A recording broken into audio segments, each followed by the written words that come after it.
In September 2025, Ecuador became the stage for one of the most dramatic youth-led uprisings in recent memory.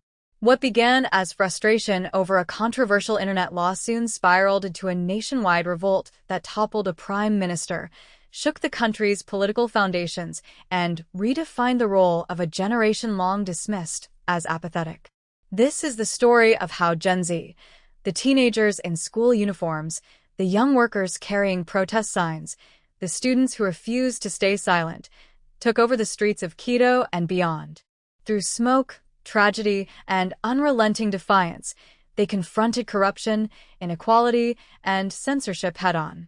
Their movement was not only about access to social media, but about dignity, justice, and a future they refused to have stolen. What follows is a narrative account of those turbulent weeks. The day Quito erupted, the blackout of digital freedom, the weight of corruption, the fall of Sofia Velasquez, and the uncertain crossroads where Ecuador stands today. It is a chronicle of pain and hope, of fire and resilience, and above all, of a generation that proved the world had underestimated them. The morning of September 10, 2025, began like so many others in Ecuador's capital. Quito's high-altitude streets were alive with the usual blend of traffic horns, market sellers shouting prices over piles of fruit, and students shuffling in uniforms toward crowded buses. But beneath the ordinary hum of the city, a storm had been gathering for months.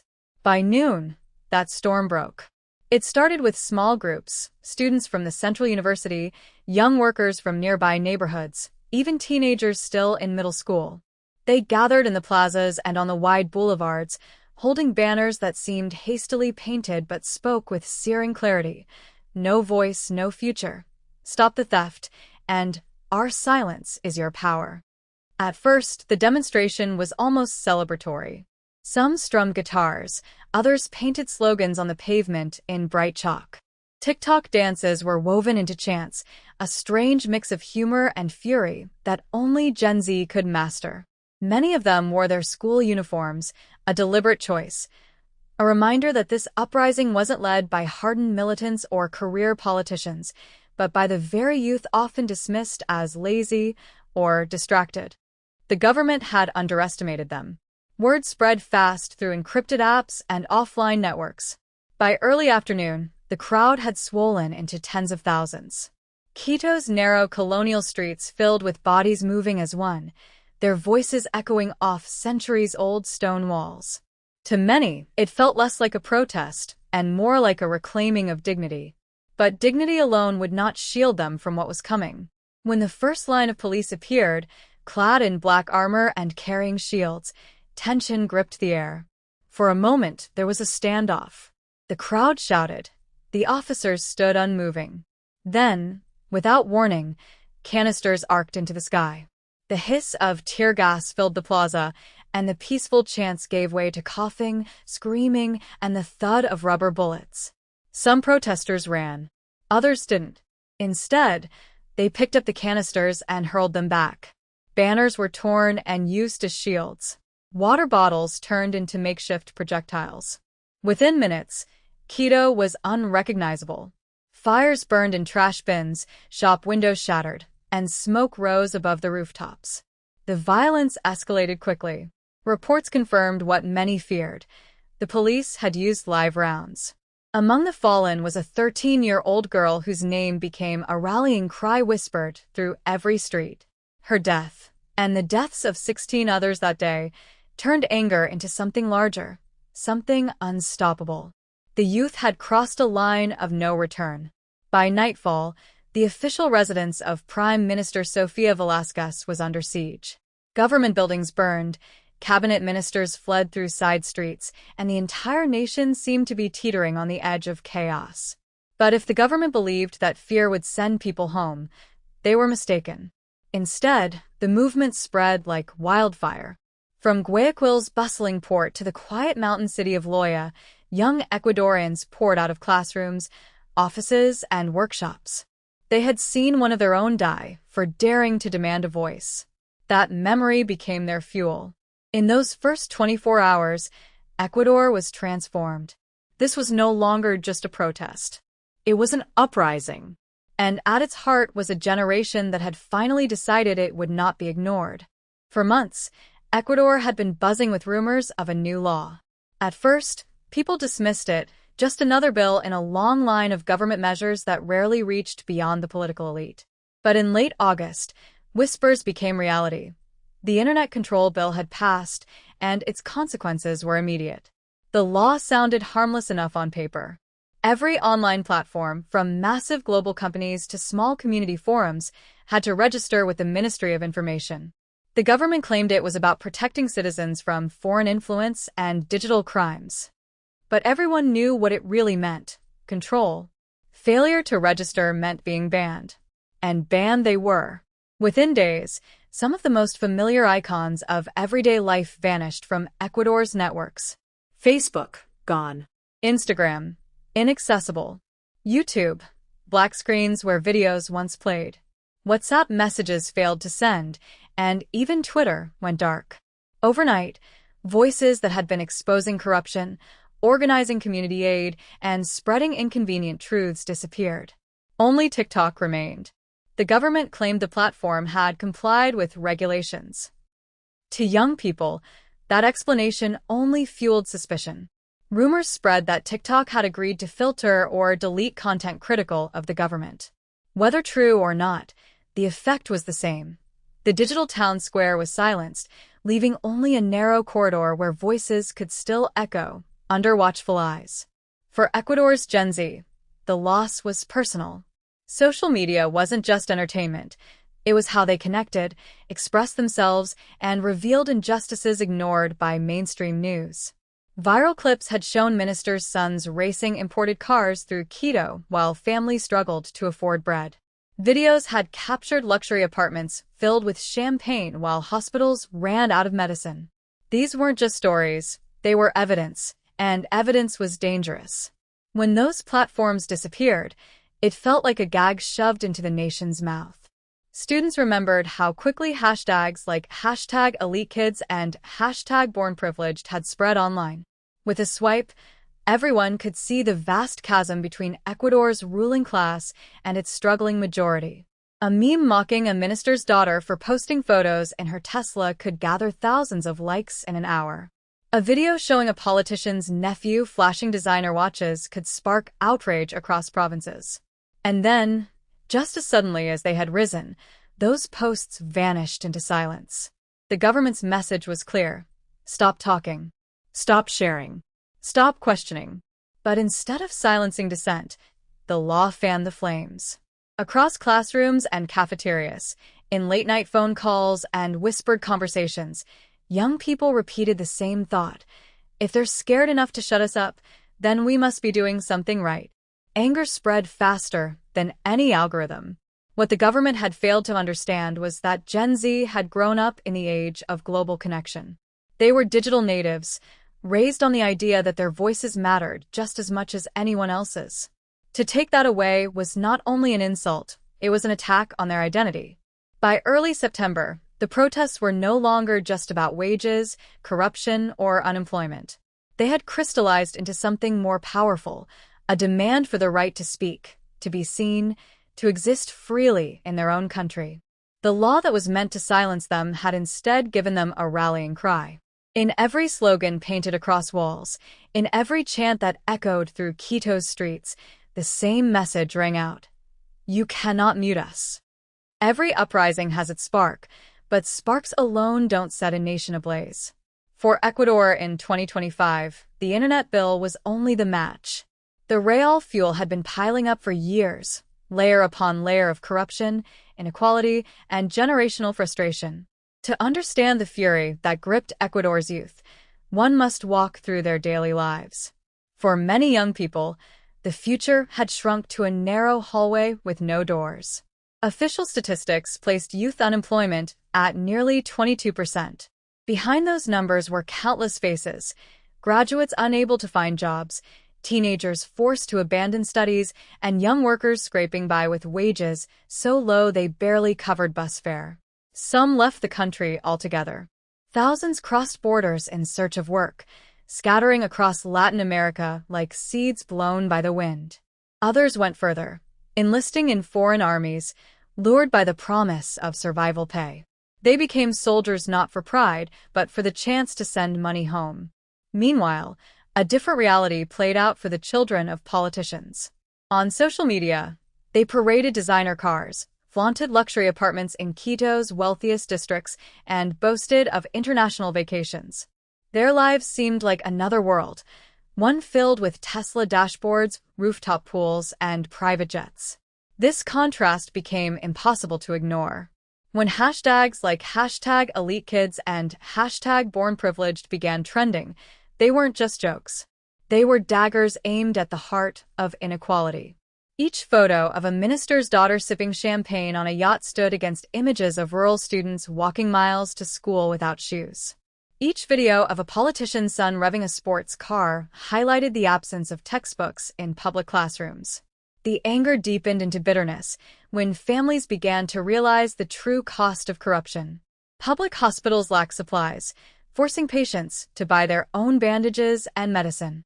Roads crumbled while contractors linked to government officials pocketed millions. Promises of youth development programs vanished into bureaucratic black holes. The phrase written on protest signs captured it best. Ministers' daughters drive Teslas, while our daughters return in coffins. That coffin line wasn't just a slogan, it was a wound.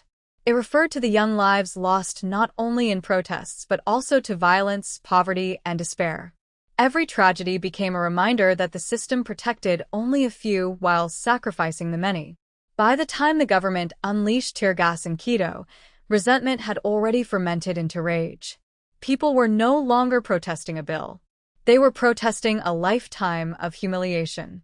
In the working-class neighborhoods of Guayaquil, mothers joined their children in marches, carrying photographs of sons who had migrated and never returned.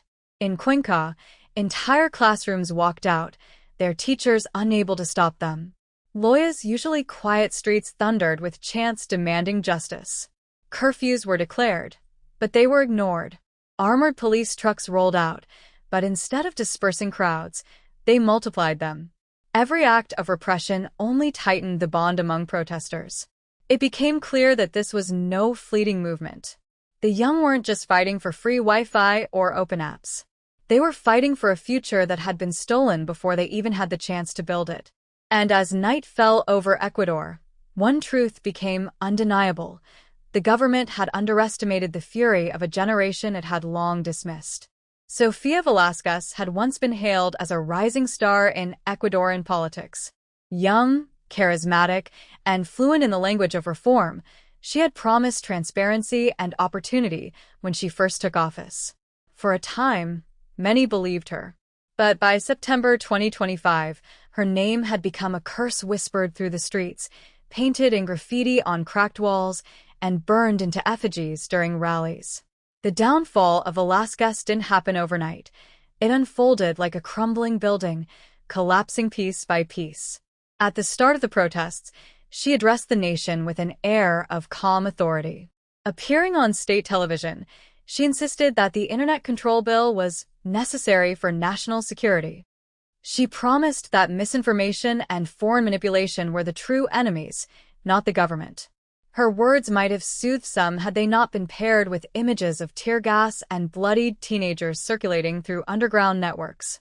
When footage of police firing live rounds reached international media, the government narrative unraveled. Velasquez's claim that excessive force was not authorized sounded hollow in the face of grieving families burying their children. Each funeral became a rallying point. Ministers began to resign, one after another, hoping to distance themselves from the chaos. Cabinet meetings grew tense, with shouting matches replacing polite debate. Some officials begged Velasquez to repeal the law, to step aside temporarily, to calm the storm. But she resisted. She had built her career on strength, and weakness, she believed, would be fatal. What she didn't understand was that the fatal wound had already been delivered. By the second week of protests, Quito looked less like a capital city and more like a battlefield. Government buildings were scorched. Armored vehicles patrolled streets still lined with barricades of overturned buses and smoldering tires. Protesters controlled entire neighborhoods, where they set up checkpoints and distributed food and water. It was not anarchy, it was organization, the kind only possible when thousands share a common enemy. The Prime Minister's official residence became a symbol of everything the protesters despised. Crowds swarmed its gates, chanting her name not as praise, but as condemnation. Stones shattered windows, and Molotov cocktails scorched the walls. Rumors spread that Velázquez had fled the city, hiding in a military compound. Whether true or not, the image of an absent leader only fueled the fire. On the 12th day, the inevitable happened. Surrounded by ministers who could no longer defend her, Velázquez delivered her resignation. Her statement, broadcast on the few networks still functioning, was terse. She spoke of betrayal, of external agitators, of her commitment to protecting Ecuador's democracy. But her words were drowned out by the roar outside, cheers, fireworks, drums echoing across the capital. For the protesters, it was a victory but not the end. Velázquez's fall was a symbol, not a solution. The internet bill was repealed, but corruption and inequality remained. The people knew that one resignation would not erase decades of exploitation. And so, even as her name was struck from office doors, the chants continued. The system must fall. In the ashes of Velázquez's career, Ecuador stood at a crossroads. Would the nation rebuild its democracy with the voices of its young, or would it slide back into the grip of authoritarianism? One thing was certain. Her resignation proved that even the most powerful could be brought down when a generation rose together and refused to be silenced. When the smoke finally cleared over Quito, Ecuador was a nation suspended between celebration and uncertainty. The resignation of Sofía Velázquez had electrified the streets. Crowds sang, waved flags, and embraced strangers as though the country had been reborn overnight. For many, it was the first time in their lives that power had shifted because of ordinary citizens, not backroom deals or political bargains. But once the euphoria faded, the hard questions remained. What comes after an uprising? Some voices demanded stability above all else. Older generations, weary of turmoil, began to murmur that perhaps Ecuador needed a strong hand, a return to authoritarian rule that could restore order quickly. Democracy has failed us, one shopkeeper told reporters as he boarded up his looted storefront. Maybe we need discipline, not protests. Yet for the young, that suggestion was an insult. Democracy hadn't failed, they argued. Corruption had. Inequality had. Leaders who silenced dissent had. And for the first time, Gen Z believed they had proven themselves as protectors of the very freedoms being questioned. Across campuses, neighborhoods, and even rural villages, new forms of civic organization began to take shape. Committees sprang up to debate reforms. Student unions linked arms with workers' groups, creating alliances that once seemed unthinkable. In public parks, open assemblies gathered where anyone could speak. Farmers, mothers, street vendors, teenagers with spray paint still on their hands. The message was clear. The fight was not about removing one leader, but about reshaping the entire system. Internationally, Ecuador's uprising sparked conversations across Latin America. In Chile, Colombia, and Peru, young people watched closely, inspired by how quickly protests had toppled a sitting prime minister. Hashtags born in Quito spread across borders, echoing calls for transparency and youth-driven leadership. Some even labeled Ecuador's movement the TikTok Revolution, though protesters rejected that name, insisting their struggle was about more than apps. Still, technology had played a vital role. Despite the blackout of major platforms, Gen Z had found ways to adapt, sharing footage through encrypted channels, passing USB drives hand to hand, and even broadcasting updates on pirate radio. Where one door closed, they built another. The legacy of the uprising lies not just in Velázquez's downfall, but in the shift of perception it created. Ecuador's youth, once derided as lazy or distracted, had proven their power. They were the generation that refused to inherit silence. And yet, the crossroads remains. If reforms stall, if corruption reemerges under new faces, the movement risks being remembered as a fleeting blaze rather than a lasting transformation. If the momentum is seized, Ecuador could enter a new chapter, one where accountability, fairness, and opportunity are not just slogans, but lived realities. For now, the memory of those September days is enough to keep the flame alive. The image of thousands marching in uniforms, the sound of chants rattling through colonial streets, the tragic funeral of a 13-year-old girl who became a symbol, all of it lingers like a scar and a promise. Ecuador stands in that delicate space between past and future, danger and possibility. But one truth is undeniable. When corruption, inequality, and censorship collide, the people will rise. And in 2025, it was Gen Z, armed with courage, creativity, and relentless defiance, that led the charge. If you're captivated by real-life mysteries and chilling crime stories, don't forget to subscribe, like, and share. There's so much more to uncover, and you won't want to miss a single case.